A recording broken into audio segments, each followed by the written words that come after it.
Halo guys, kali ini gue mau cerita tentang film yang bikin gue penasaran. Ngikutin terus dari awal sampai akhir.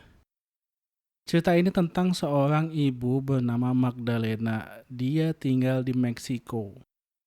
Ceritanya dia punya anak yang sudah berbulan-bulan dia nggak dengar kabarnya.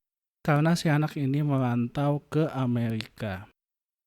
Di sini diceritain dia berada di sebuah kantor di Meksiko dan ada orang yang sepertinya pihak berwenang di Meksiko nyuruh dia tanda tanganin surat kematian anaknya. Jadi, tanpa dicari dulu, mereka main bilang kalau anaknya itu udah mati aja. Kebetulan Magdalena ketemu sama ibu-ibu yang bilang kalau dia nggak bakalan tenang kalau nggak tahu gimana nasib anaknya. Akhirnya dia nggak jadi tanda tanganin itu surat dan dia mulailah perjalanan berkelana mencari keberadaan anaknya. Nyari anaknya ini gak mudah guys, soalnya dia orang miskin, cuma punya duit seadanya buat bekal nyari anaknya. Belum lagi nyarinya cuma sendirian. Tapi namanya ibu ya, tekadnya kuat buat cari anaknya. Akhirnya tibalah dia di sebuah perusahaan bus yang ditumpangin anaknya.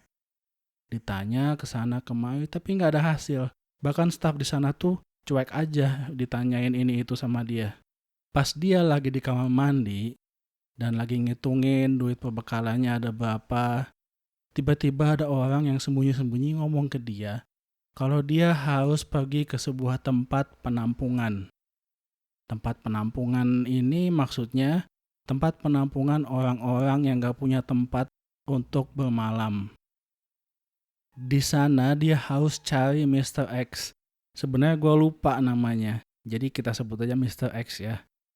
Begitu malam tiba, bertemulah Magdalena dengan Mr. X. Yang malah nyuruh dia pulang. Gak usah nyari-nyari anaknya. Wah, ada apa ini? Udah jauh-jauh malah disuruh pulang. Tapi setelah Magdalena matanya mulai berkaca-kaca, Mr. X pun akhirnya luluh dan dia ngasih tahu kalau ada kejadian yang sepertinya melibatkan bus yang ditumpangin sama anaknya. Dia bilang kalau ada bapak-bapak yang babak belur dari bus yang ditumpangin anaknya. Magdalena pun semakin penasaran, akhirnya dia mendapatkan alamat si bapak tua itu dari Mr. X. Jadi kita sebut aja bapak tua ya. Bapak tua ini tinggal di tempat yang terkenal akan bahayanya. Soalnya banyak begal.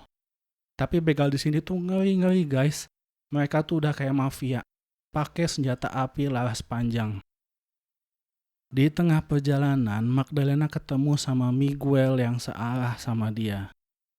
Miguel ini seorang anak yang udah bertahun-tahun gak pulang ke rumah ibunya sejak dia merantau ke Amerika. Dia pulang soalnya dideportasi dari Amerika.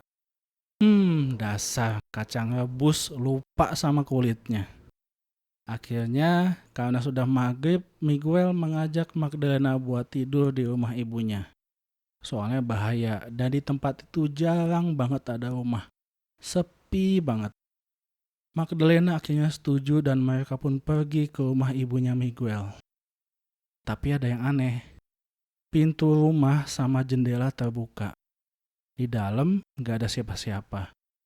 Begitu lihat ke kandang hewan di sebelah rumah, itu pada mati semua. Kayaknya kelaparan karena gak ada yang ngurusin. Kemana ibunya Miguel? Pasti ada apa-apa nih sama ibunya Miguel. Jangan-jangan dibunuh lagi. Soalnya di sana tuh bener-bener gak aman. Miguel aja waktu dia di perjalanan ke rumah ibunya, kendaraan yang dia tumpangi itu dicegat sama kawanan begal bersenjata. Keesokan paginya, setelah membakar hewan-hewan yang membusuk di kandang, Miguel ngasih tahu arah tujuan tempat bapak tua tinggal. Magdalena berangkat sendirian. Setelah menyeberangi semacam danau gitu, ketemulah rumah bapak tua.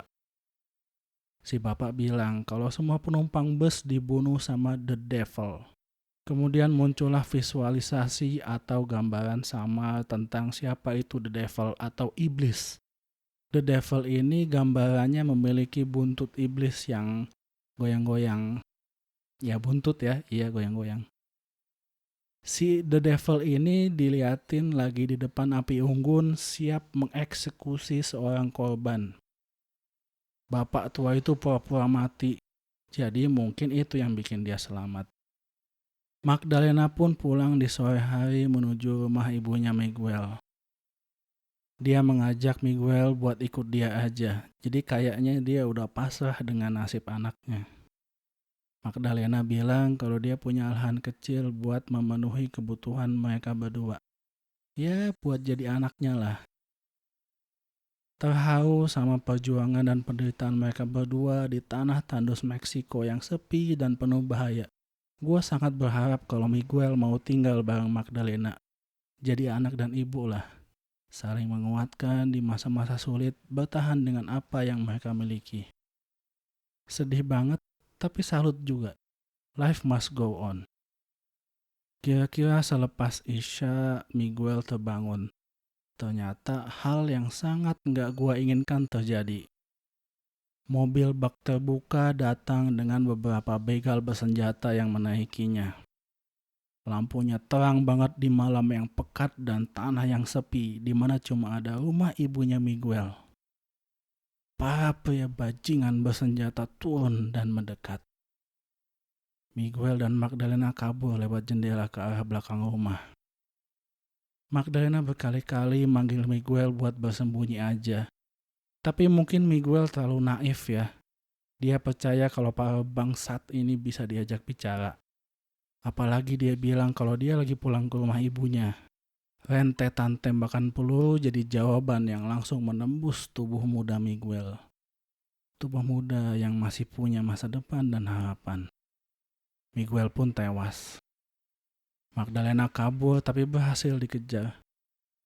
Nggak bisa apa-apa. Aduh, nggak bisa apa ya. Dia tiba-tiba ngilang gitu ke dalam tanah kayak jagoan-jagoan yang punya kemampuan super. Ya minimal kemampuan super buat sembunyi lah. Ternyata bajingan yang nembak Miguel ini adalah anaknya Magdalena. Mereka langsung mengenali satu sama lain. Kita panggil aja Udin ya. Udin ini masih punya hati ternyata. Dia biarin ibunya sembunyi sampai mereka pergi. Magdalena cuma bisa diam ngelihat anaknya. Gue sendiri gak nyangka malah anaknya jadi anggota begal. Akhirnya muncullah visualisasi kejadian di malam jahanam itu. Ketika bus yang ditumpangi Udin dicegat begal. Ternyata mereka ditawari buat ngebunuh salah satu penumpang kalau mau selamat. Udin pun disodorin golok yang dia tebaskan ke tubuh temannya yang sama-sama punya tujuan buat merantau ke tanah Amerika. Dia tebas temannya di depan api unggun. Ternyata inilah gambaran The Devil yang dimaksud bapak tua. Ironi di atas ironi. Sang anak harus jadi pembunuh demi bertahan hidup. Udin sempat janji mau ngirim uang ke Magdalena. Tapi kalau buat berhenti atau kabur dari organisasi begal kayaknya nggak mungkin ya. Dengan wajah penuh tatapan kosong, Magdalena akhirnya menandatangani semacam surat kematian anaknya. Dan film pun berakhir. Daerah Meksiko emang terkenal berbahaya ya guys. Kasihan sih orang-orang yang pengen hidup jujur dan baik-baik saja. Sekian dulu ya guys, jangan lupa di subscribe, sukai dan bagikan video ini. Silahkan berkomentar kalau ada masukan, komen dan rekomendasi film-film keren lainnya. Dah.